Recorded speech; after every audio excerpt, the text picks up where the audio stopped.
Welcome to the Rabbitohs Top 4 podcast, proudly presented by What If, official travel and pathways partner of the South Sydney Rabbitohs. Here are your hosts, Mark Ellison, Shannon Donato, and Jeremy Monahan.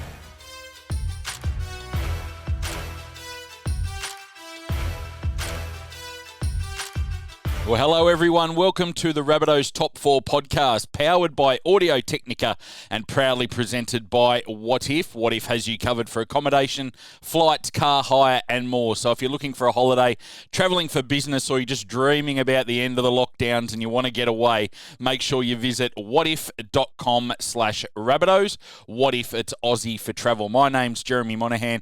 I'd like to welcome my co-hosts Mark Ellison and Shannon Donato. How are you, gentlemen? Very well, thanks, Jeremy. How was it down in Sydney? Tough times, I'd imagine. I haven't seen much of Sydney, to be honest. I've seen plenty of my. Looks that way. I've seen plenty of my my lounge room, and that's about it. There's obviously a TV in your lounge room too, Jess. So there is. It's been fixed on the Olympics. Lockdown has been tough. I haven't been out much myself. In fact, the menu log delivery guy, he's spending more time at my house than my son. So I think I'm going to just adopt him and save some money. Very good. It looks like you gave a bit of lip with his last delivery too. There it is. Let's have a look. Oh, less than 2 minutes in. It started. There was a clear right hook to the left temple lower eye of Shannon. It's actually an infected tear duct from crying those tears of joy, from those 9 wins in a row. Very good.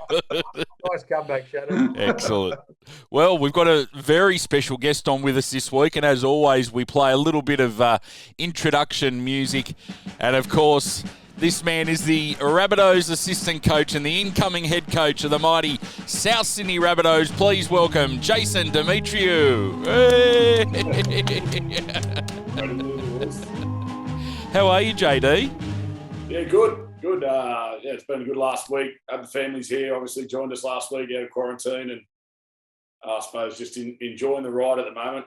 As Shane mentioned, 9 wins in a row, so travelling along nicely and starting to get excited for the big games coming up. You mentioned the families coming in there. Did you see a noticeable lift amongst the boys once their families came back into the camp? Yeah, for sure. Especially, those ones with young kids as well, especially the Origin boys who've been away from their partners for an extra 2 weeks than the rest of us. So, yeah, just gives a whole different vibe to the resort as well. It does become more of a resort rather than a hub, I suppose, when the families joined us, and there's a lot more getting around, a lot more sociable place. But the Rabbitohs staff, I think Brock and Ella have done a great job in making sure the players, partners and everyone settle really well. And yeah, that's like I said at the start of this journey, winning's going to make it enjoyable. And fortunately for us, we're getting the job done at the moment. And have you noticed with the families coming into camp, and your family joined us, that the bromance between Ello and Brock has just grown even stronger since then? And honestly, they never out of their room. Oh, dear. I think they've forgotten lockdown is finished. No judgment. Actually, JD, I didn't see you at the gym at 6 a.m. this morning, mate. Yeah. I'd love to see photo evidence of that, hello. I don't know if walking into the gym classes is training either. He got lost on his way to the kitchen. You're back, Shannon, eh? You're back, eh? Good to see you. There'd be no room if I had to go through your kitchen, that's for sure. There's a big market going on down here at the moment. Who tucking who in at night?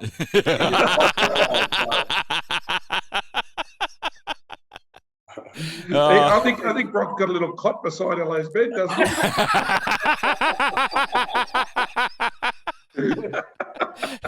He was supposed to be at the gym at 6 a.m. this morning. I still haven't heard from him or seen him. Oh, dear. Very good. Righto, let's get on to our first discussion point, and it's something that you've learned this week. What about you, Ello?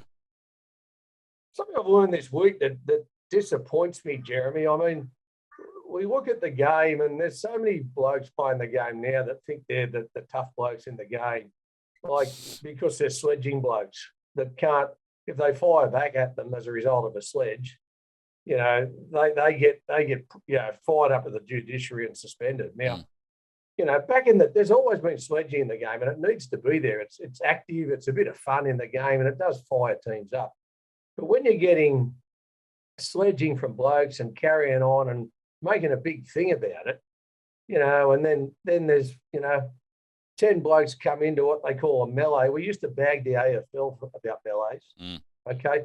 And it's happening in our game. And, you know, I might be getting old, I don't know, but I'm just over it. Like, sure, if you have a sledge, fair enough. And if you're being sledged, just wait till they run the ball next time and get back into them. You know, that's the old saying always. But these blokes making out, you know, carrying on with the sledge and you know, making it evident that they're doing it.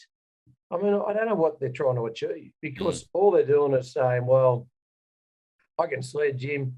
If he does something back at me, he can't punch me. So if he punches me, he's sent off. So there's a few blokes that, you know, and it's been happening for a while now.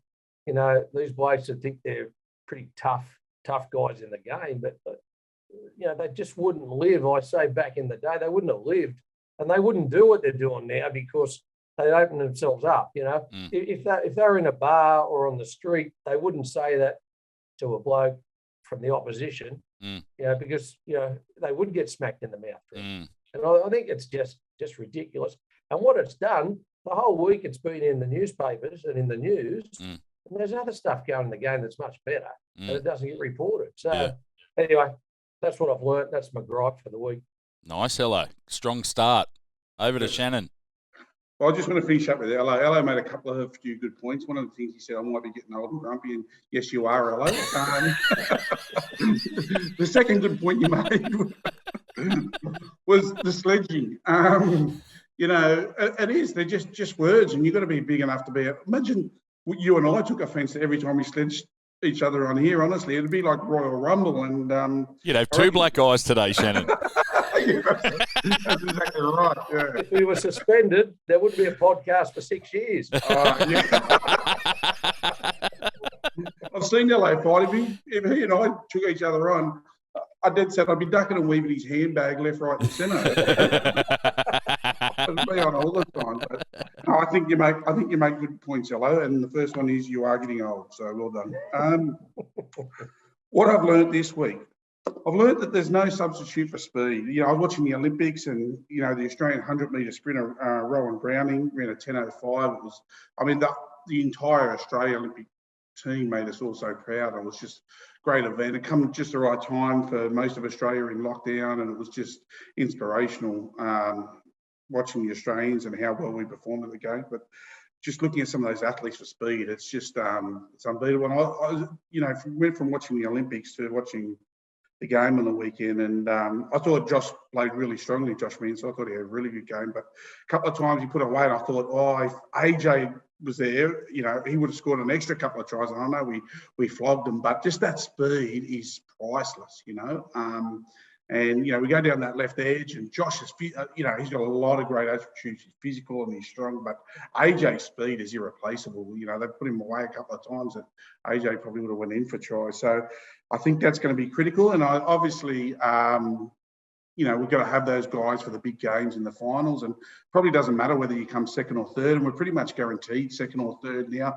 Hello, JD, you tell me if this is wrong, but being guaranteed second or third, I would imagine that, you know, you're going to make 100% sure of guys like AJ with his Emmy and Stretch and those guys, because really we've pretty much got second or third sewn up, and we've got bigger fish to fry in the semis. Would that be right, gents?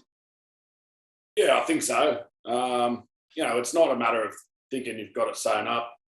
I think it's more about the fact that we don't have to risk it. We're still going out there. We want to improve on our performances each week. We want to gain momentum going into finals. If we can do that, then you know, we'll be happy. But we're definitely not in a point where we need to risk players. Yeah, the other thing too, Shannon, on that is that it's not as critical to finish second or third, because you play whoever the opponent is anyway, and there's no home ground up at stake this year, because it's 99% sure we'll be staying up here in Queensland. And I'd imagine that the big games will be played at Suncorp because they'll attract a bigger crowd. So there's no home ground advantage at stake, So anywhere, that's why just finishing in the top 4 is so important, as it always is. So second or third, first or fourth, I don't think it matters that much this year. Yeah, and on top of that, I guess, we've got over 3,500 members in Southeast Queensland, and I'm sure that's a lot more than Penrith have got. And so, if anything, technically, if it's their home final or our home final, and we've even played Titans up there, up at the Gold Coast, and had just as many, if not more, supporters than them. So, I would imagine come finals time, we're going to have the lion's share of the supporters there. So, it should, for all intents and purposes, feel like our home final, that first final. Mm. Yeah, I think there's a big chance it will. And it goes back to what the club's been trying to do over a number of years now to broaden our membership base. And, it's ironic that we might be in a position to really gather momentum as a result of what we've been doing over many years. Good point. Shannon, correct me if I'm wrong, but was your next question, will you be resting Cookie, Benji and Peter Mamazellus over the next few weeks so there's a chance you get a run? You know me too well, Jez. Yes, we've got Sean Gallagher headed down. So did all the coaches when I was playing 11. Very good. JD, what have you learnt this week? I've learned that the NRL is a brutal place for young halfbacks. Isn't it what?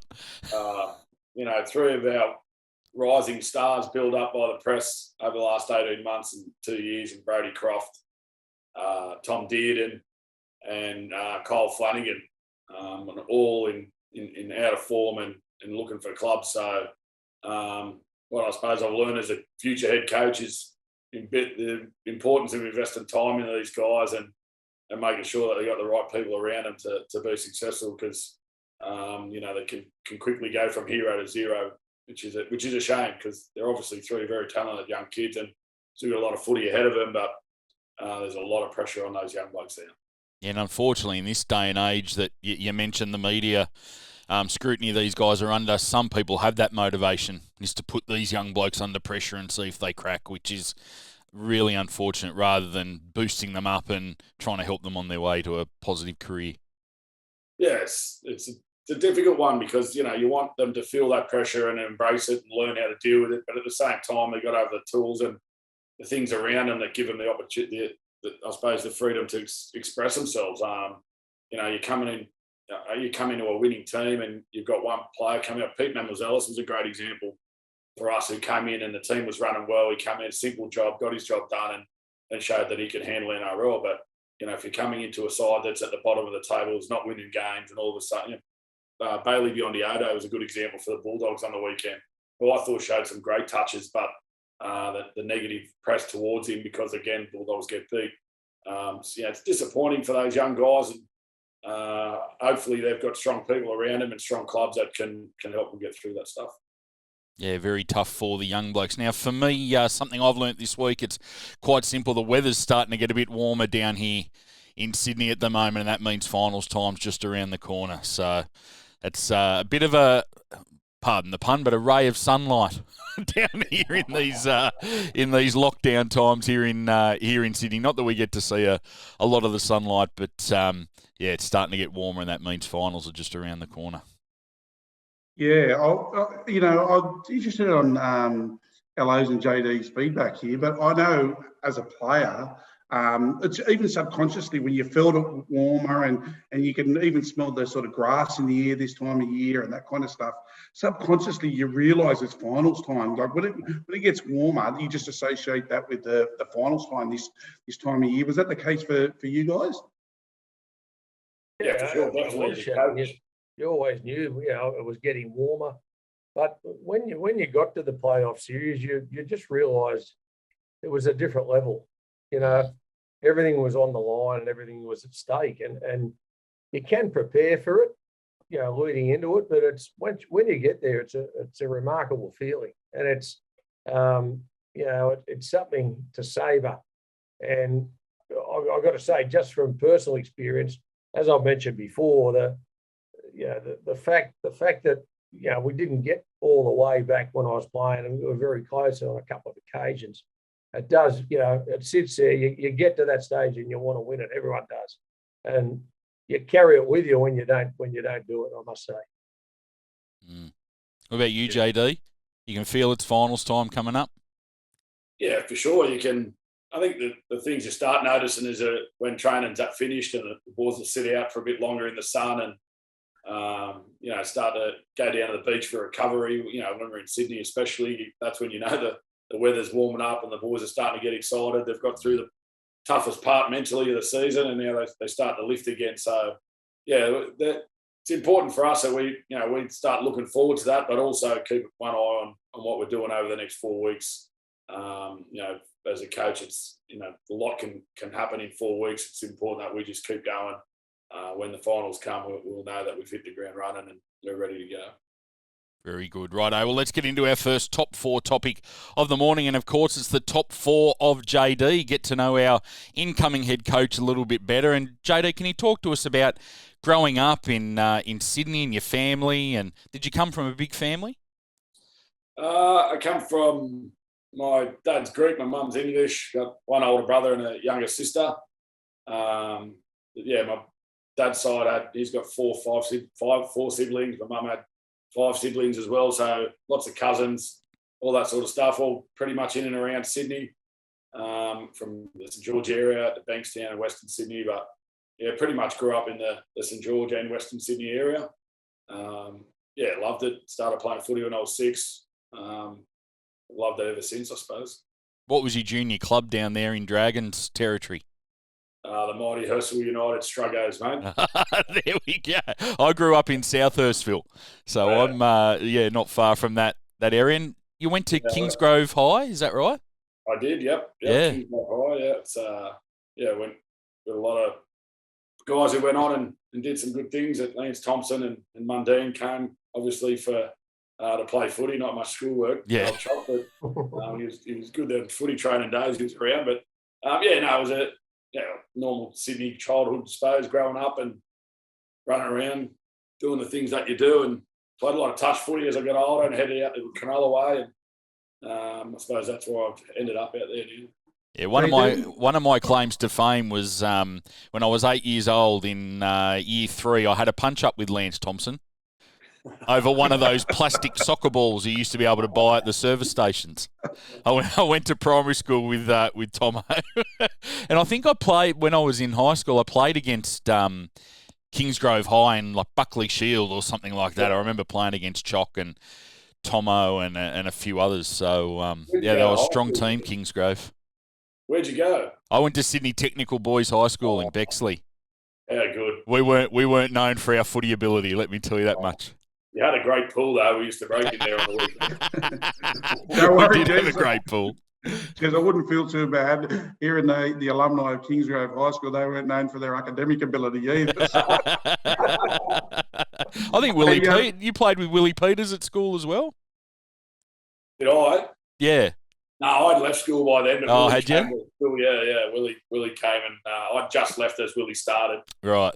I left at the start of year 12 because I realised I'd done nothing in year 11, so it's probably best to try to go get a job now.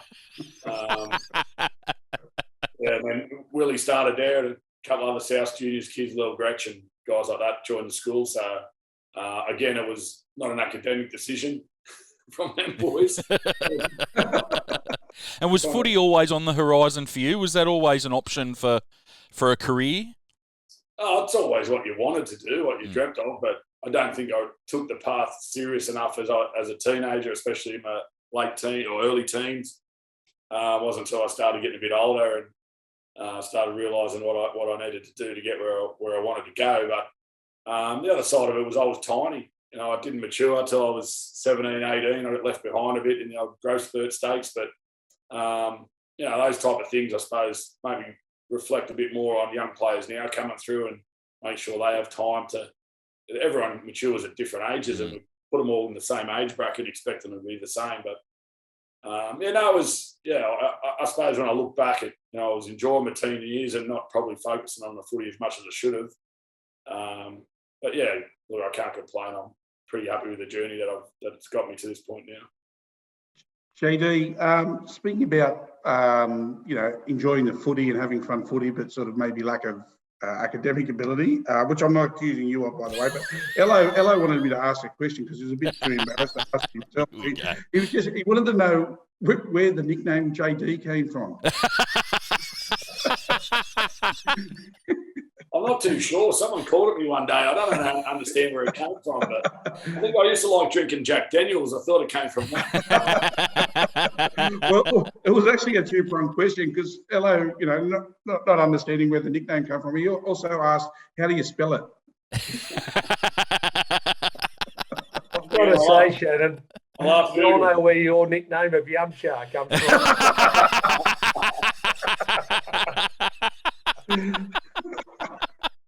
Shani, you got to keep your gloves up. Yeah. Don't drop them. Anyway, back to JD. Hang on. His right eye's starting to puff up a bit too now. I was hoping I'd get some relief. Come on, back to JD, please. Now, talk us through your senior footy, JD. Didn't reach the heights in Australia, but had the opportunity to head across to the UK and really make a name for yourself over there.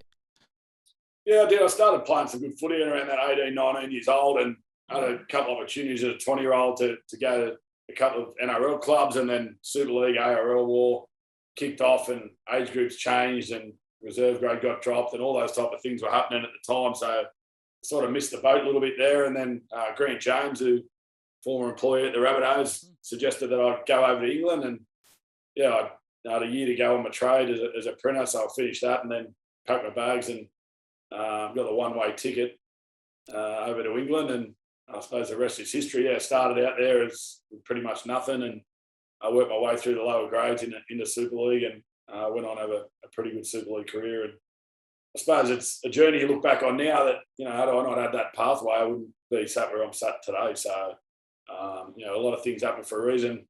I got to do what I love to do for 9 years over there in Super League, and it gave me the profile to start coaching as well. So it's pretty grateful for what the game gave me over there. Yeah, what are some of the highlights from your Super League time? I believe a £1 million game was a pretty special one for you.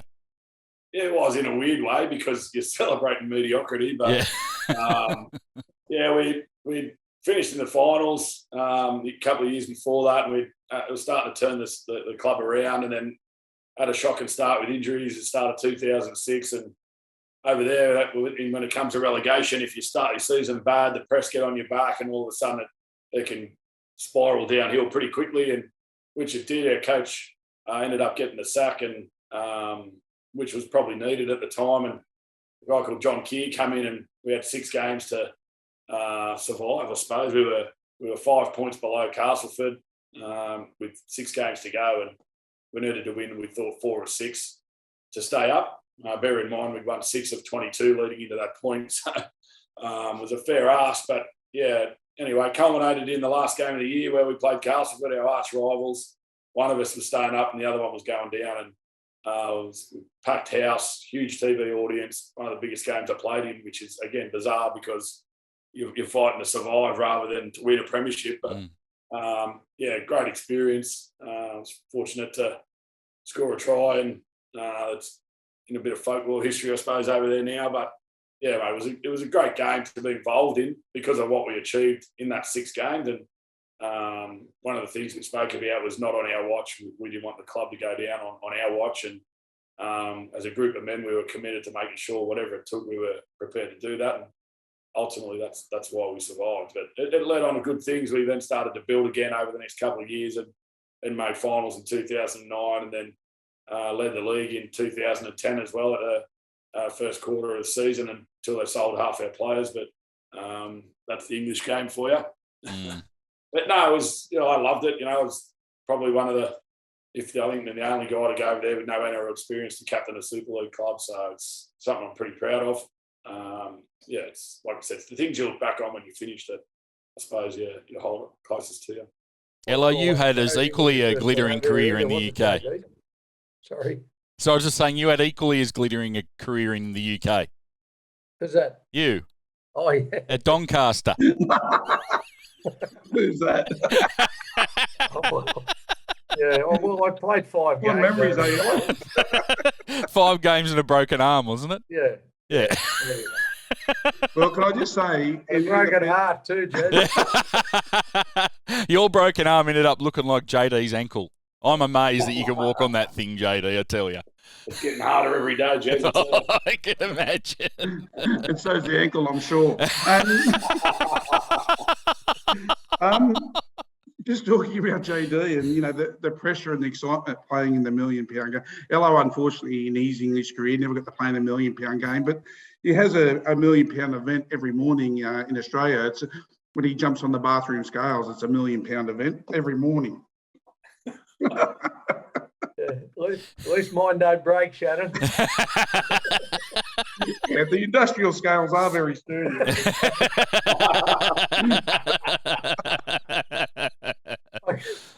I'll just getting back seriously, JD. I mean, you've mentioned to me before the story when you first got over to England. It wasn't all rosy straight away. Can you share a little bit of that experience with us? Yeah, I suppose when I first got there, I didn't have a club, so I was working my way through and trying to get an overseas spot at one of the championship clubs. But I suppose the most important story is when my wife joined us, who was my girlfriend at the time, 3 months after I'd first got there, and I'd spent the money that I'd had delivering yellow pages to get us a place to live. And then we pretty much had nothing. We were living on chips and gravy for dinner and Vegemite toast for breakfast, no lunch. And, she got a job through the teaching agency, and she went to, she had to get a day's work the next day. We never had money to get petrol to get to where she needed to get to in Preston. So she went into the service station and filled the car up, our £350 car, handed her licence and her watch in and said, "I'm sorry, mate, but I'll be back at the end of the day when I get some paid and I'll pay you." Wow. English bloke's like, "What?" And she came back, and he was surprised when she came back. He thought he had an Aussie licence and a watch to keep. But, just things like that, I suppose you look back on now, it's a pretty crazy journey. But at the time, we were just doing what you did. Took us out of our comfort zone, and, it became more than about footy. You had to, I suppose, prioritise what you were doing, and but it, made the end result more sweeter, I suppose. And you mentioned before your coaching journey and how that kicked off over in the UK, and that also brought you home after that, and you teamed up with a fellow Rabbitoh up at the Northern Pride. Yes, yeah. Brock Schaefer was there at the time. First year he was, what was he doing there? He was, that's what we think these days too. Yeah.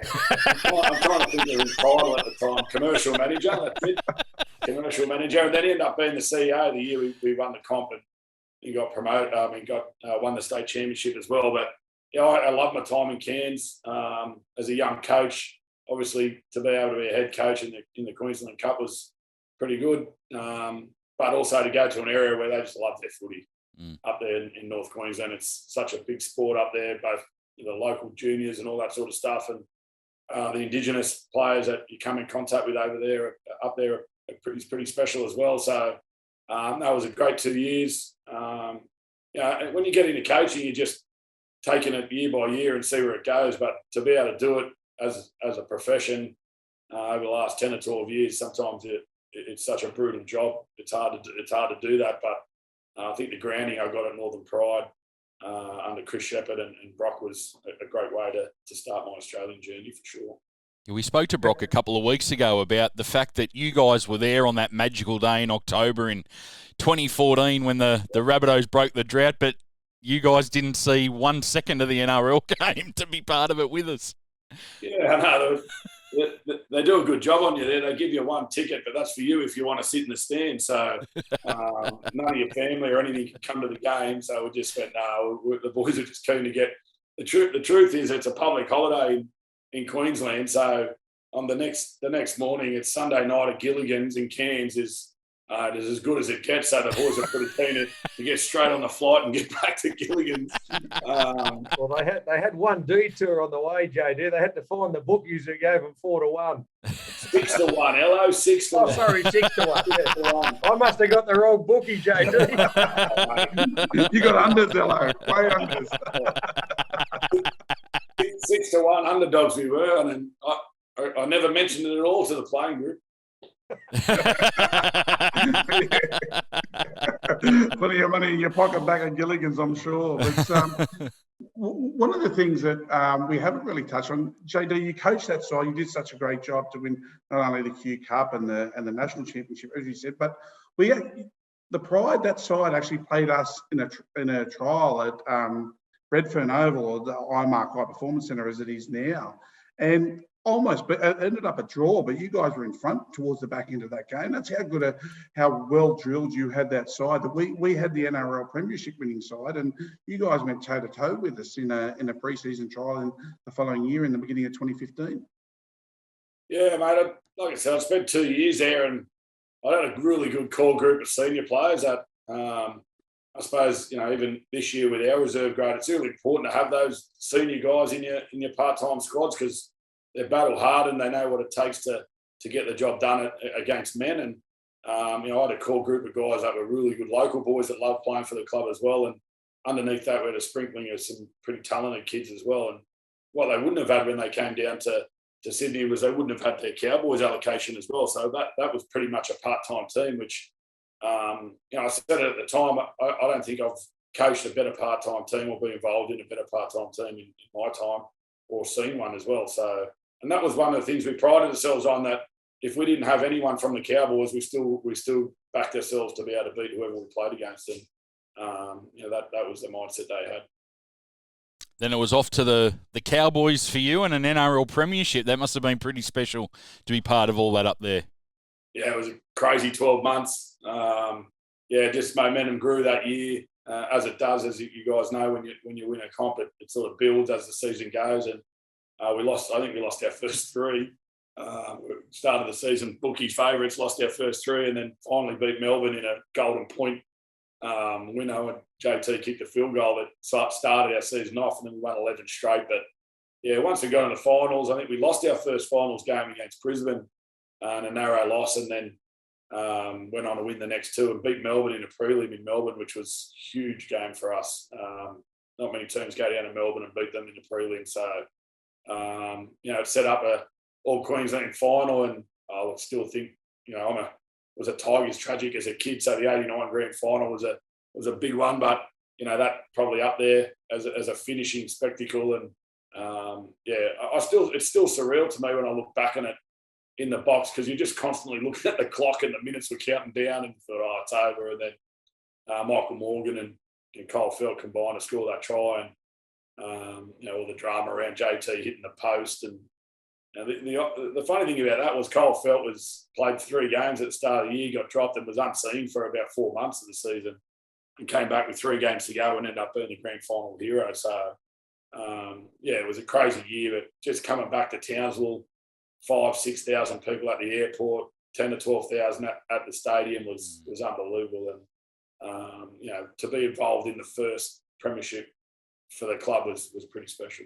You would have had a bit of time with Cole Felt at the Pride too, wouldn't you, when you were coaching there? Yeah, I think that's what made it pretty special as well, is that I was probably involved with 5 or 6 of those guys that had come into first grade over the last 2 or 3 years.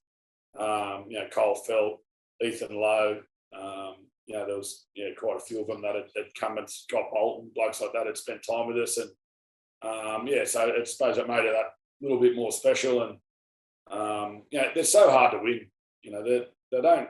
I know the average supporter probably doesn't understand it, but there's so much that goes into winning a premiership, and it's not just about the talent. It's about the timing. It's about staying healthy. All the little things that matter. And that's what I was saying before about the next 4 weeks for us, is making sure we're ticking boxes and getting to that point where we're ready to make a charge. Mm. And then a shift down south, back to the Dragons, where it was all starting for you as a young bloke, and another premiership with the Cutters. Yeah, it was. I suppose when I look back at it, it was a interesting decision to leave a premiership winning team and then go and coach in the New South Wales Cup again. But I felt like I still had more time that I needed to do as a head coach. And when I look back now, it was the best decision I made because I came in a different environment again where it's more a genuine reserve grade, the New South Wales Cup. You know, at Pride, we averaged just about 3.5 players per game that came back from the Cowboys over the course of the season. And then you're coming into the Sydney competition where you've got sometimes a full team, 12, 13 full-timers, and trying to manage the part-timers who don't get a lot of game time and the disappointment of first graders who aren't playing first grade. So that again, was a real good learning curve for me in terms of the dynamic that goes with it and understanding how NRL clubs run in Sydney. And, yeah, again, our season built. We were fortunate and had a great run. And, yeah, I joke now that, you know, I was on 3 in a row at the time and in all levels in the top tier in Australia. And then I joined Wayne Bennett. It's been a dry spell ever since. So,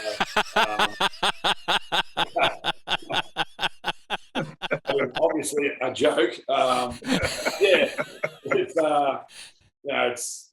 To get the opportunity then from that, that's what gave me the opportunity for Wayne to call. And, to spend the next 5 years under the master has been huge and it's given me a lot of confidence for what's to come in the future.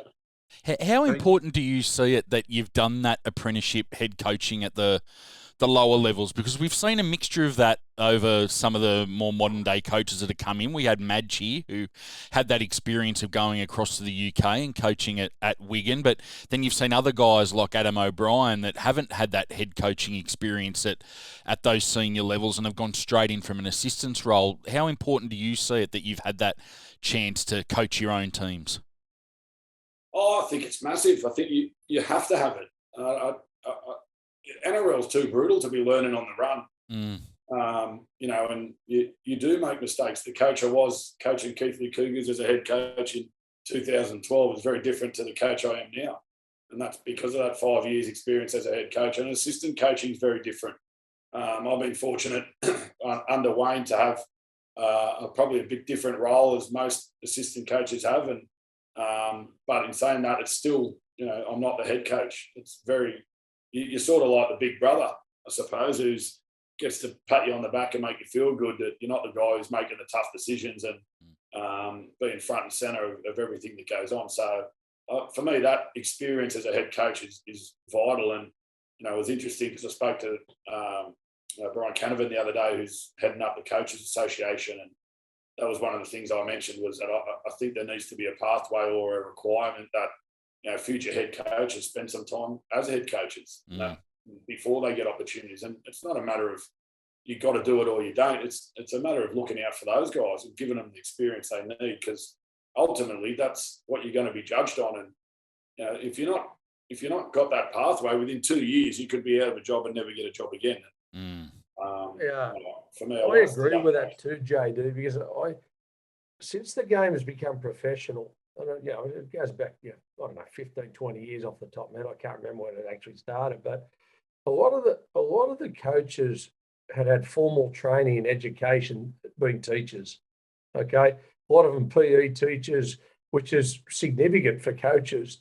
It's sort of a good basis to start from. Now, that's gone out of the game because players are professional now and they haven't had that grounding. So it's really important for the game to make sure that there is a pathway there, as you're saying, for young coaches coming through, or we won't get the quality of the coaches we've had, as a result of, through experience and stuff like that. Some people, even people are natural educators, natural teachers, just by their personality and nature. But still, as you're saying, I think you need that grounding in it, and even some sort of, I think the game could set up some formal sort of education with some of the past coaches that have coached and aren't doing it now. I reckon that would be a good place to start. I think for us the model's already there. If you look over the last few years at premiership winning coaches, that they've had that background. You mentioned Madge before in his time, and then Trent Robinson obviously coached at Catalan. Paul Green spent 3-4 years coaching Wynnum as a head coach. And even Wayne. Wayne didn't come into the NRL straight away. He coached it in the Brisbane competition for a number of years as a head coach before he came into the NRL. And there's no better story than that. He's been doing it for the last nearly 40 years. So Look, I think the problem is in today's world where everyone wants everything quickly. They want what comes with it and all of, I suppose, the money and the things that come with being a head coach. But, you need to do your trade. No one walks in and starts building a house without doing a trade. So I think as a game, we've probably got to invest in our young coaches a bit more and make sure that they're getting the experience they need. It's interesting the different approaches. Like there's guys that do jump at the first opportunity that they get, similar to someone like an Adam O'Brien. When that position at the Knights came up, he went for it, and there was obviously reported issues at the Roosters. He'd made promises to stay there and didn't, but he saw that opportunity and didn't want to miss it. And then you've got another guy like a Craig Fitzgibbon, which reportedly has knocked back head coaching opportunities to make sure that he had done the grounding and takes the right opportunity that he sees for him, which he's doing with the Sharks next year. So as you say, some people do want to rush into it and take the first opportunity that comes their way, and you hope that it doesn't burn people up and chew them up and spit them out too quickly. Yeah, I think the other thing that probably people don't factor in is there's only 16 jobs. Yeah. So when one comes available and you're in the frame for it, it's pretty hard to say no. I think Fitzy had been at a club he played for and had an outstanding relationship with and was well thought of and probably well paid as well. So he had probably a few more luxuries than other coaches have, that to be able to be patient and wait for that right time. And then obviously the salary cap's a huge one as well. If you look at Dean Pay, for argument's sake, who got the opportunity to coach the Bulldogs and spent 2 years in a horrendous position due to cap constraints, and then never got to see the fruits of what sacrifices he'd made through the cap over the last 2 years. And now, obviously Trent comes in and he's got a better cap to work with and has been able to attract players. So, again, it's those sort of things that you have to weigh up, and the type of things that I suppose I sit here now quite blessed at the club I've been given an opportunity at, because of the way the club's run and the position that it's in. And it's definitely made things a lot easier as well. What is it about coaching, JD, that makes you want to be a coach? I've always looked at the head coaches, particularly since Madge arrived, and there's just something special inside coaches that makes them want to be a coach, put themselves under that pressure and thrive in that environment. What is it with you that drives you to be a coach?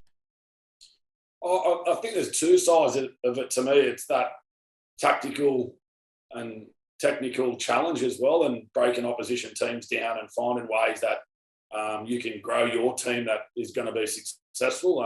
That's probably one of the exciting things that I get out of it. But the best thing I get out of it is just the reward you get from knowing that you've helped young men. I look at blokes like Hame Sele, for argument's sake, who was on the scrap heap training on his own in a park in Riverwood, and believed in him as a player and as a young man, and we got him into our system and our club, and he's thrived since that. And as we've seen prior to him getting injured, playing some outstanding footy in first grade. And those little stories are, Cody Walker's a great example as well. A player who's battled his way through the lower tiers and then finally got a crack, and over the last 2 or 3 years is now one of the best players in the competition. So to be involved with those guys and play a part is something that I suppose is more important than the actual wins and losses. But ultimately, the excitement of competing is what drives us as well. I guess that's a similar story with the recruitment of Anthony Milford for next year. You've worked with Anthony at the Broncos, and you obviously see something in him that you think you can get him back to his best footy with a new environment at South. Yeah, Anthony's a good example of that, because I know that he trains hard. I know that he's accountable for his performances, and I know that in our club and our culture that he'll get the opportunity to be the best version of himself. There won't be any problems in terms of whether he's got a roster around him, what type of role he has to play. He'll fit into what we need, and the type of player he is will suit what we can offer. So, again, but it comes down to Anthony at the end of the day. It's a calculated risk, because we know he can play footy. It's not like signing a young guy that you believe in, he's got potential, and you're going to try to get that out of him over the next couple of years. This is a guy who, at his best, is one of the most elite players in our game. And I'm excited for the fact that he gets to join our club. And, it was a no-brainer for him as well. I think that's a pat on the back to our club that he sees South Sydney as a place where he can get his career going again. He's backed himself. He's got a 12-month deal. He knows what's on the line, and that excites me for players. There was never about going to the negotiating table and competing with other clubs. It was, this is what the opportunity is. If you want it, it's there, and he wants it, and that's exciting from a coach. Yeah, excellent. No, we're all looking forward to that. Now, back to you. Now, explain this to me. You said your father's Greek, your mother's English, but then my research tells me you represented Canada twice. How does this happen?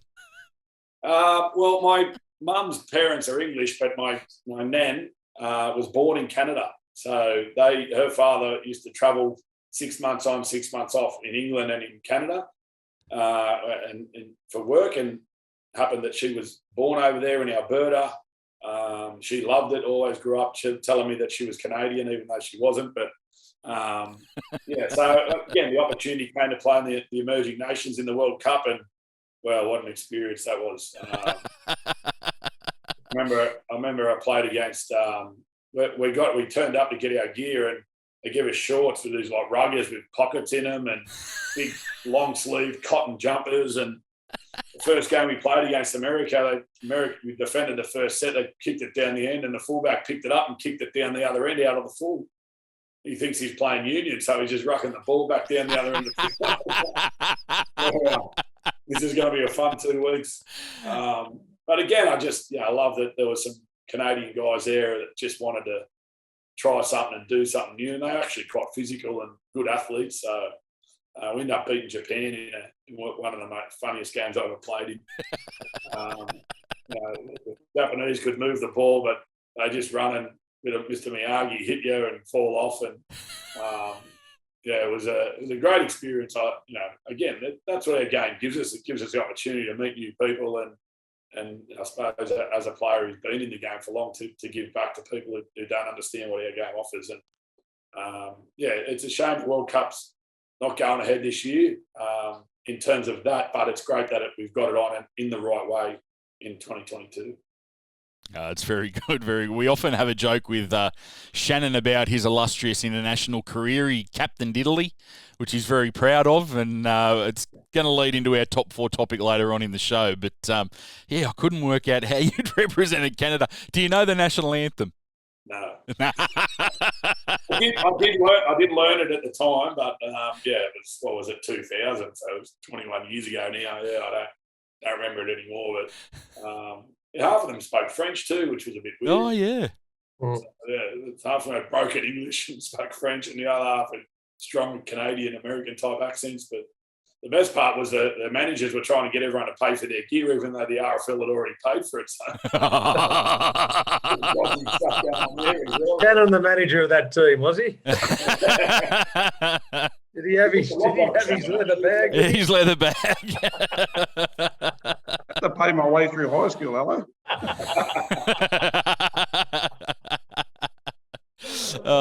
So you're also a family man. You mentioned taking your girlfriend, now wife Natalie, over to the UK. A couple of girls on board as well, which we see as ball boys every now and then as well. Ball girls, sorry, every now and then with the Rabbitohs. It must be great to have the whole family ensconced in the Rabbitohs broader family. Yeah, it is. I think this is probably one of the first clubs that we've come to where the family have been really welcomed. And a lot of clubs will tell you they're family clubs, but I think the Rabbitohs lived that more than any. For the first 12 months, it was quite hard because they were still living in Brisbane and I was back and forth. But and then obviously last year we had COVID. In saying that, the club have been outstanding. I know my kids are excited to where they're hanging for the ball. They've got their ball kids uniform here. They're waiting for the go-ahead so they can start ball kidding at the games up here as well, which I keep pestering Sophie about. But yeah, hopefully the NRL gets that back. Because for me, the girls have probably paid the ultimate sacrifice for my career, and for them to be involved and want to be involved is pretty special. And hopefully we can have a good run back into this year and repay them for the things they've done. We've moved probably 6 or 7 times over the last 5 or 6 years, and it's been a crazy journey. But I've been fortunate that my wife and Natalie and the kids have been right behind me the whole way. Very good, very good. And as finally, as head coach, have you thought about goals for next year yet, or is the focus completely on getting the best out of 2021? Oh, yeah, 100%. Obviously, there's a bit going on the sideline away from what's going on here now, and in terms of making sure that we're getting our preparation right for pre-season. But, for me, it's about winning the premiership this year and making sure that I contribute the best that I can for Wayne and for the boys. And, I really see benefits of us doing that. And then the knock-on effect that gets with our play group and the challenges that brings as well are different as well. So hopefully we can get the job done. And I think it'd be pretty special in 10 years' time to be looking back and being involved in a premiership with Wayne. It'd be something that I think the whole club would cherish. And I know the players are keen for it, but ultimately they've got to have their own motivations. And look, it's exciting. I'm looking forward to 2022. I can't wait. But at the same time, I want to get the job done this year. Yeah, beautiful. Anything from you two gentlemen for JD? Oh, I was just going to say, JD, it was great hearing about the whole panorama of your life story from playing and then into coaching and everything you did coaching. And the part I really liked was, you're doing it tough in England, but you just wanted to stick it out. And the part I liked most about it was the chips and gravy. I wouldn't have found that too tough at all, to be honest. I was going to say, isn't that called the Donato diet? It's called the Donato breakfast. Were there any It's amazing what £5 can get you. any chip butties over there? Chip butties. Chip butties, chip balm, chip bats. Because in and around the place, we've got obviously Canberra staying here and Elliot and Hodgson, and you can hear their families and their kids talking around the place, and that Yorkshire accent, it keeps making me think, gee whiz, where am I? Yeah. What a sad state of affairs. JD's just poured out his heart, his 20-year life story, and what I took out of it was chips and gravy. Chips and gravy. I hope people listening aren't seeing it as a complaint because Well said, mate. Breakfast of kings. Very good. Well, it's great to delve into your backstory there, JD. Thank you for all your time. Hopefully you can stick around a little bit longer as we go through our second topic and we have a bit of fun and you can bag these two other blokes. I'm on a moratorium. No one can bag me because I've got the buttons. That sounds like a challenge. Yeah. Righto, we'll be back after this short break.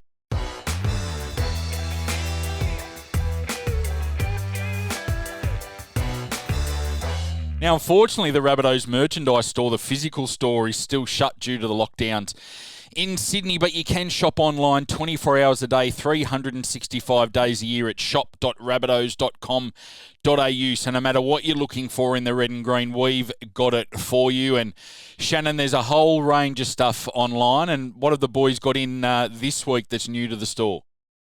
Well, as we know, Jez, it's Women in League round this weekend, and our players will be running out in our Women in League jerseys, and they're proving very popular already, our Women in League jerseys on the online store. So, as we've seen with lots of the other popular items, they sell out pretty quickly. Jez was disappointed to miss out on a snugget, and Ella was disappointed to miss out on a tent cover. But we've still got plenty of Women in League jerseys, so I encourage everybody to jump on and have a look. I think Ello's got a question for you. Yeah, when are the store jackets? Please, Ello, please leave me alone. You give Panadol a headache, honestly. You're telling me about these storm checks. You got one. You look like a green burst sausage in one. Let's move on. Yeah. Is it true you're storing the Snuggets at your place? Well, unfortunately, in the adult sizes, the Snuggets are all good and they proved immensely popular as well. But we've still got the kids' Snuggets in there. So we'll just sew 5 or 6 of them together for you. Yes, or 40 or 50 in Ella's. There's still plenty of kids' Snuggets in there. But as I said, seriously, our merch has really flown off the shelves this year. So if you're interested in a Women's League jersey, I encourage everybody to get on there, have a look, get in early before, in case they sell out. Excellent. Shop.rabbitohs.com.au for any of your merchandise needs for the mighty Rabbitohs.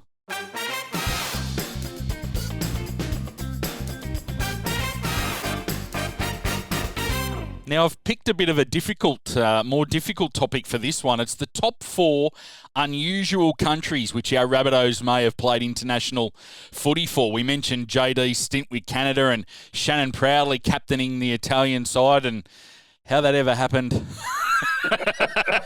who would know? Who would know? It was a crack-hot field. I've got to say, there was Craig Salvatore, who also played for Australia, played in the Italian side, Nathan Brown, who's at the Eels, Mark Minicello, Jack Johns, who was with us for a little while. There have been some great players that play for Italy, but I'm proud to say that I'm the only Rabbitoh that's ever captained me. I reckon you must be filthy on Dave Penner. Why? You never mention him. Oh, yeah, Mush. And he's actually a good mate of mine. Dave and his lovely wife, Nat, his wife's name's Natalie as well. Yeah, he's a great guy, Dave. That's an oversight.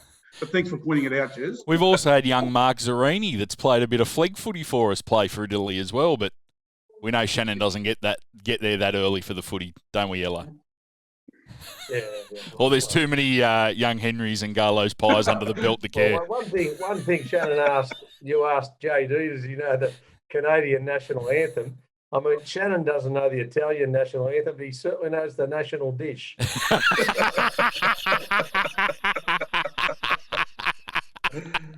funny because it's true. Pizza. I know it very well. Well, do you want to keep going, Shannon? Have you got any other Rabbitohs that have played for probably not the traditional nations around the world? Yeah, okay, absolutely. A really exotic one is Russia. We had the great Ian Rubin, who I had the good fortune of playing with, and I think JD did as well. Rubes, fantastic fella. He represented Russia, and he was actually a really good front rower in his day. He was, just massive. He was about 6'4", just muscles everywhere, and would just wind up and just charge into him, Rubes, in his big runs. I make him sound like this big, rough and tough bloke, but off the field, he liked the finer things in life. He used to go and get his nails manicured. He'd go and he wouldn't shave himself. He'd get a professional shave. His mother was a corporate banker, so his family had plenty of money. So he was Is that rhyming slang? If so, Ella's definitely a corporate wanker. Took a while to get that one. He did play for the Chook, so. Yeah. He was a milkman too, wasn't he, Shannon? Didn't he have a milk run back in the day or a couple? I think he did, yeah, in his early days when he first come to grade, yeah, Rubes did have a milk run. He was a fantastic company as well, and everybody still remembers him fondly. He lives overseas now, but I thought Russia and Ian Rubin was a good one. Ireland, we've had a representative from Ireland, and that's the big huntsman, Paul McNicholas, who played with us in '99 when we got kicked out of the comp, and was one of the only players to come straight back when we got readmitted in the comp. He's a South junior, came all the way through. I played my football, my junior footy with Paul. Played Harold Matts, SG Ball. Yeah, and he played for Ireland. Yeah, he played for Scotland. Hey, yeah, you would think McNicholas Scottish name, but he's actually Irish, and he's proud of his tour of duty with Ireland. I don't know how he played, but I hope it was better than how he played for South anyway. The big man. We've got another Irishman too, currently at the club, the great James Hassan. Oh, yeah. He played for Ireland too at the same World Cup when Jack Johns so celebratedly represented Italy. Yeah, right. One game, broken arm out. That's okay. Who did Craig Carrington play for?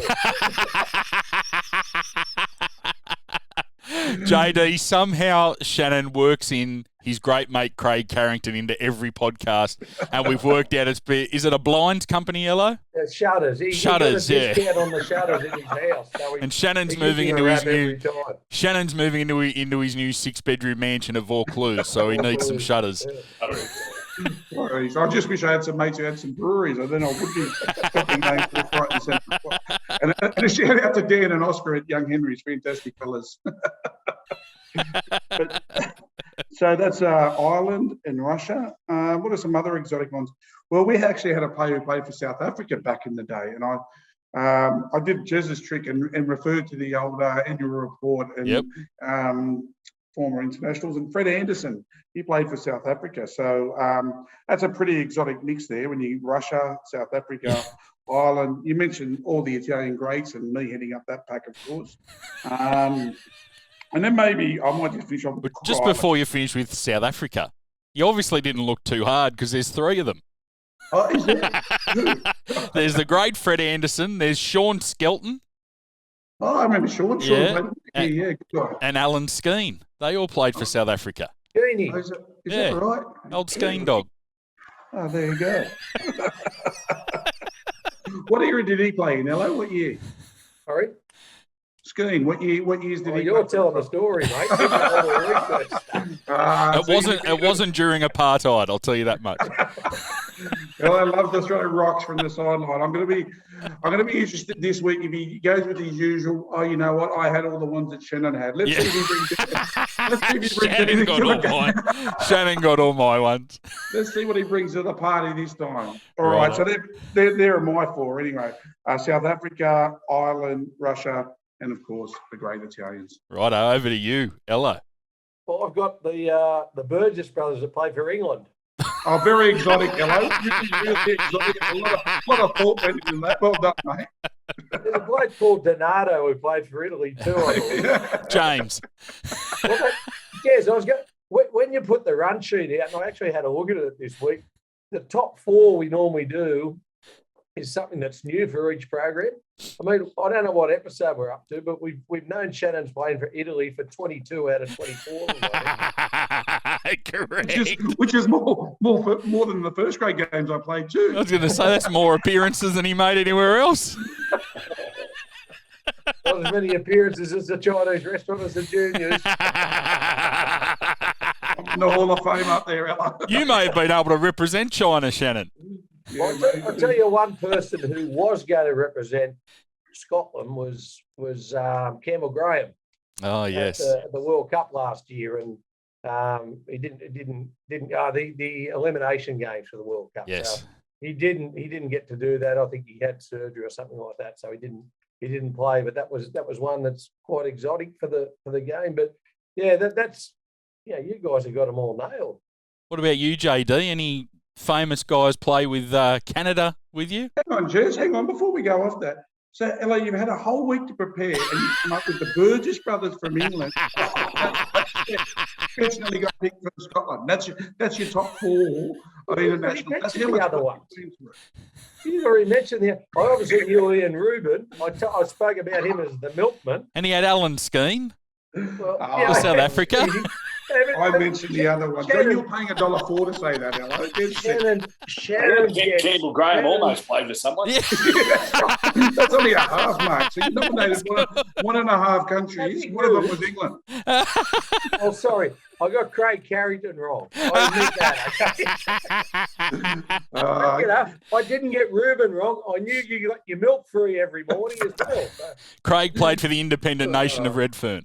The sad thing is, Ella used to be a teacher. He's the only teacher I know who doesn't do his own homework. Unbelievable. All right, let's go to JD. Yeah? The teachers had those teachers' edition textbooks that had all the answers in them for them.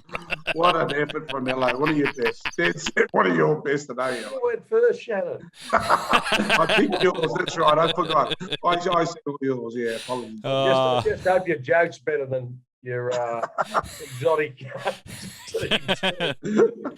JD, what about you? What about over in England? You must have played with some guys that might have played for Norway or Sweden or something. I've been trying to think. Well, I mean, the best I can come up with is the great Alex Johnson playing for PNG. Oh, yeah. Yeah. I'm trying to think who's played for exotic countries. We had the great Edene Gebby at the Rabbits for a bit. Gebby, yeah. What was his name? Mad Dog, the winger. He's played for the Rabbitohs. McDougall, didn't they? Him and his brothers they played for Scotland, didn't they? Allegedly. All-time favourite Rabbitohs, I think. Allegedly. Yeah. Did we mention Adam Dewey at Lebanon? Oh, yes. There you go. Welcome to the party, All right. The great Robbie Farah, international captain. It's good to see you charge your phone and the Google function's working. Hello, well done. Hello just muted his Zoom and just said, "Hey Google, hey Siri."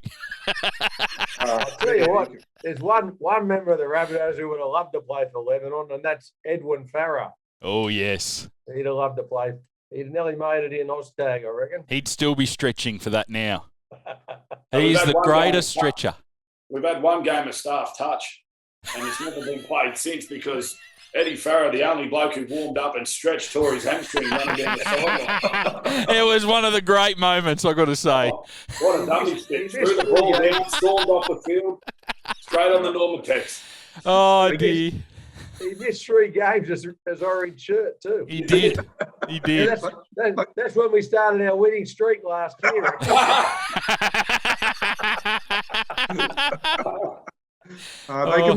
They can be quite fiery, actually, the Lebanese guys too, when things don't go their way. I heard someone say to me the other day, you know why Lebanese kids like going to school? And I said, why? He said, it's a bully.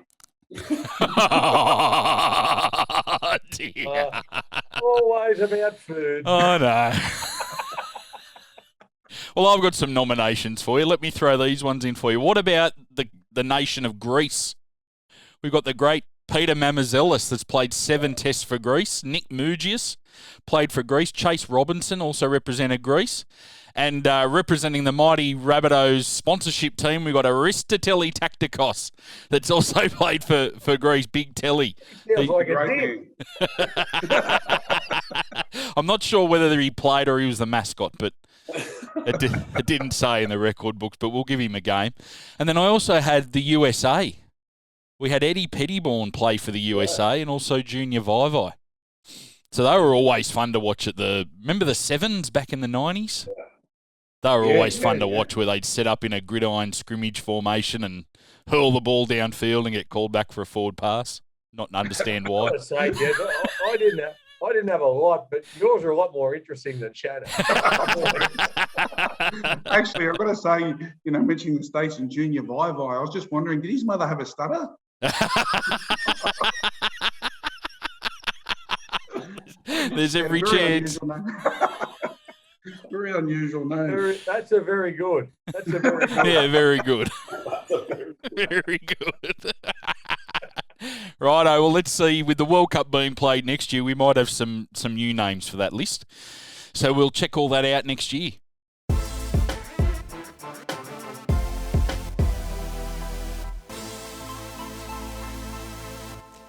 Now, Rabbitohs Plus, we've talked about it a bit lately, but it offers our Rabbitohs members and supporters great everyday offers for services that they use each and every day, from travel deals to home and contents insurance, credit cards, car insurance, home loans. We know Shannon's the number one customer at Rabbitohs Plus with his multiple home loans and even more multiple credit cards that he's racking up at the moment and over in Vaucluse.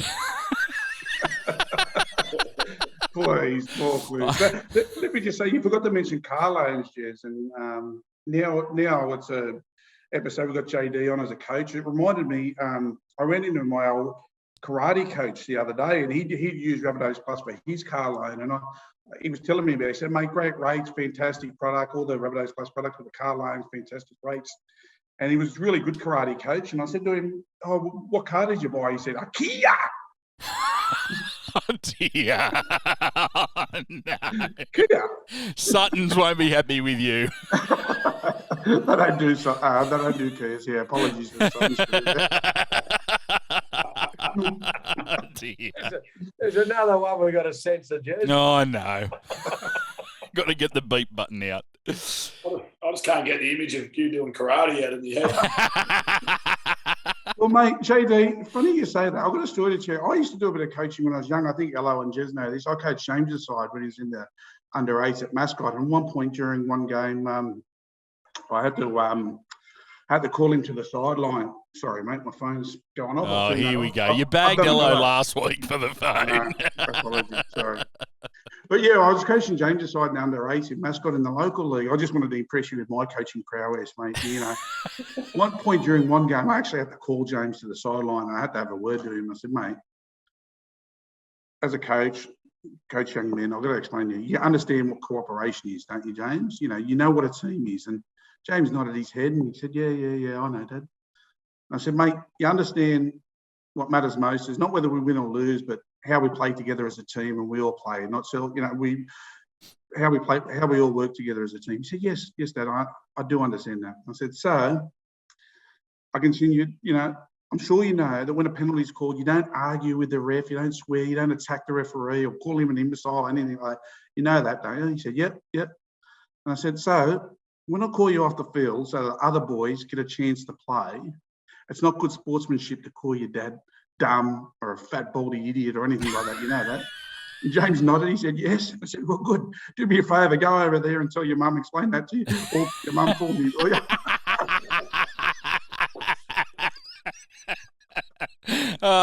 Very good. Very good. Somehow we've gone from Rabbitohs Plus and home loans to abusing junior coaches. So I don't know how we got there, but we got there. I just wanted to talk about coach. Actually, I've got a good story about coaches. JD, Snoop Dogg, he got a vocal coach, and the first thing that the vocal coach said to him, he said, "Can you sing very high?" And Snoop Dogg said, "I can't sing if I'm not."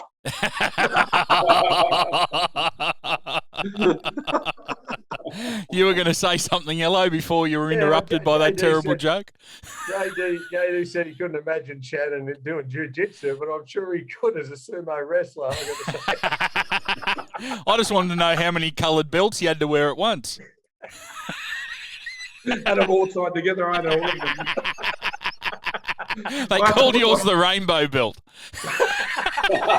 I had to put that belt on with a boomerang. Oh, well, enough of that, I think. Let's just jump on plus.rabbitohs.com.au to check it all out.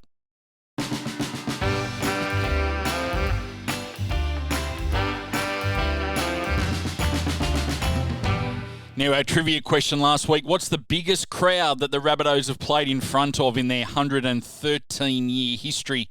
I'm sure we all know the day that it was, but can you guess the exact number? As Shannon refers to his run sheet. Indeed, I am, but let's see if Ellen's done his homework on this one. I just want to give you the chance to get something right for James, Shannon. Let's go. I'll take that as a no, Ella. I'll take that as a no on figure. So, yes, it was the 2014 Grand Final, Jez, at ANZ Stadium, or Stadium Australia as it is now. And it was 83,833 people. What a crowd. What a crowd. I reckon 60,000 of them were in red and green too. Yeah, absolutely. The vast majority were. The other 23,000 were in Northern Pride colours.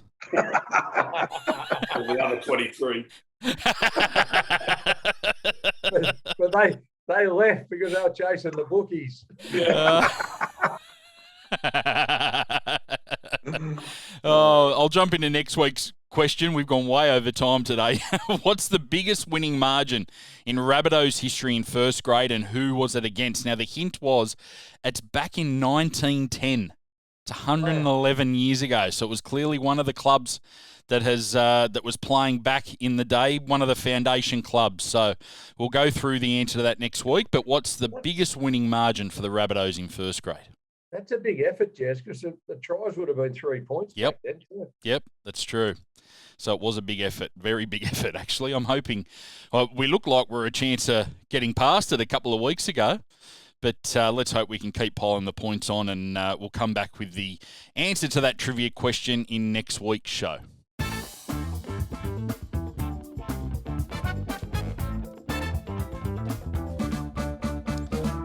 Now, as it is every week, this fantastic podcast is brought to you by What If. So if you're looking for that next epic holiday, you're dreaming about getting out of lockdown and getting away, What If has some great deals on accommodation, flights and car hire and plenty more for you and your family. And because they're the official travel partner of the Rabbitohs, you can head to whatif.com/Rabbitohs and use the promo code Rabbitohs15 to save 15% on select hotels. Conditions apply with that, but JD, you must be looking forward to getting away with the family at the end of the season if all the lockdowns are cleared, and have a bit of a break before you dive into 2022.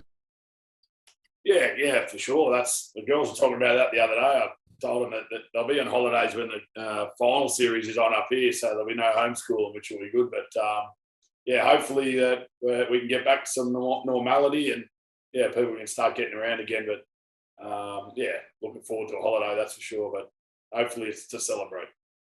Absolutely. Yes, speaking of Ello's family, Raylene and Josh and the kids, and they're looking forward to getting away at the end of the year, getting away from Ello. They're not taking him on the holiday.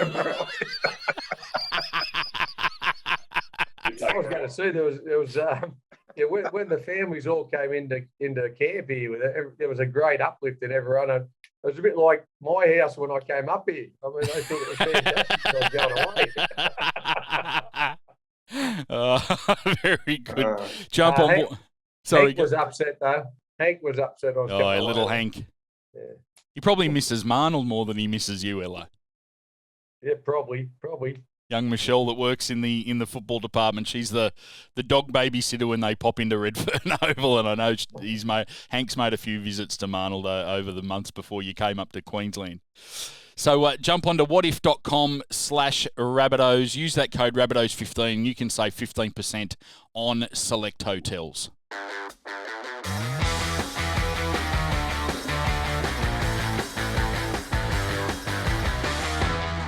Now, JD, this is where I have my finger poised over the button when it's Shannon's joke of the week time, because it generally involves some sort of sordid behaviour or an attack on religion or something like that, and I worry about all of our safety at the end of it. No, I had two, Jez, I was thinking about, and I've gone for the milder version in deference to our upcoming head coach. I wanted to be respectful in front of him, but it actually does involve him, actually, JD and Ello. A true story? Yeah, another true story. They're always a true story. Shannon, can I ask one thing? Yes. Just can you laugh at the finish of it, not halfway through? Yeah, let us know when it's done. Okay. Oh, ruthless. Ruthless crew.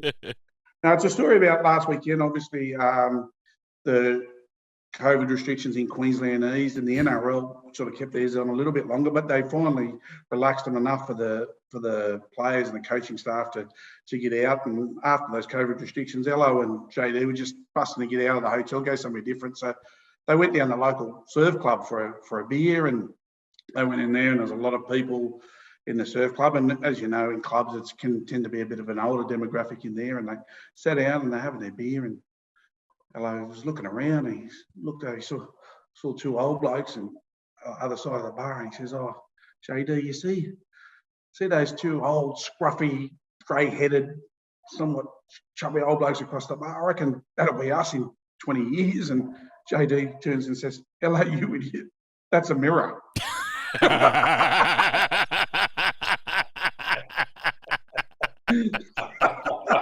Oh, that's good. That's very good. Clean this week. My heart rate's gone down, amazingly. Righto, we'll be back to wrap it all up in a second.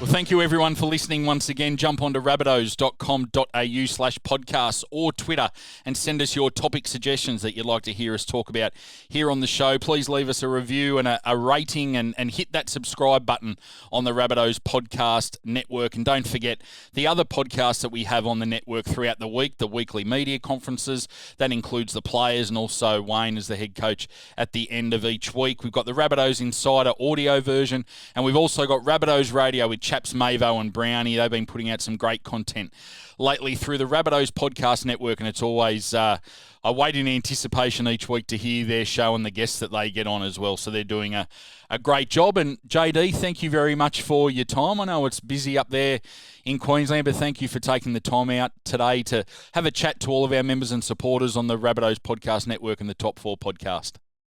No, all good, mate. Just can I say a big thank you to all the women involved in our game. Obviously, I'm fortunate to spend some time with our women rugby league team this year. Absolutely loved every minute of that. They've given everything they can to developing the game there, but also to my wife and kids, who I wouldn't have the career without them, and to my mum and my sister. So we really want to celebrate that round this week, and looking forward to showing our gratitude towards the women in league. Very well said, JD. And thank you, Shannon and Ello, for your contribution today. One of our better shows, I think. It's been your absolute pleasure, Jez, hosting me. You're welcome. Thanks for having us again. It was very insightful. Having a good chat to JD. It's good to hear the story of him getting to where he is. And as I always say, we're very thankful to the members and all our supporters and fans who are riding the journey with us. We realise they're doing it, and I know the boys and the staff are just doing everything they can to make it the best possible outcome that we can. That's the way to sign off, Shannon. That's how you do it. Okay, I was going to sign off with a good story. One more quick story about the coaching in the Olympics with JD. But I'll leave it at that. Go on. You've teased us. Oh well, I was talking about the Olympics, and we've been talking about coaching, and it just reminded me of one of the stories I saw in one of the interviews. The Australian Greco wrestling coach, he was talking about one of his wrestlers who was in the gold medal wrestling against the Russian, who was renowned.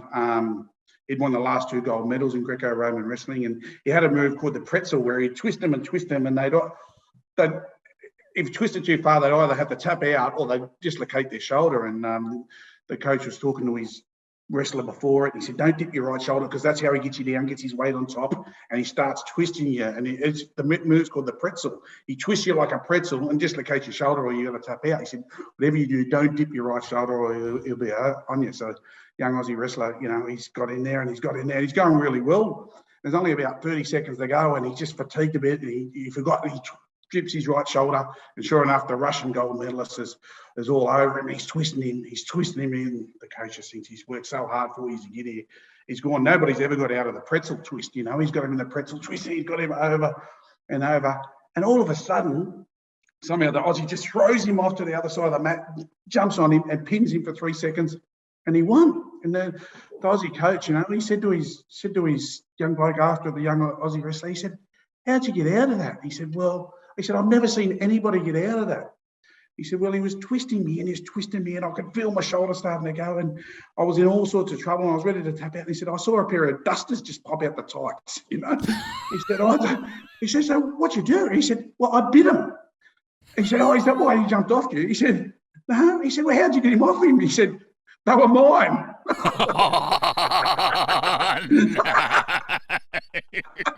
Was that your second option for Joke of the Week? It was. You couldn't help yourself. Oh, very good. Righto. Well, as it is each week, the Rabbitohs Top 4 podcast is powered by Audio Technica and proudly presented by What If, and we will see you next week.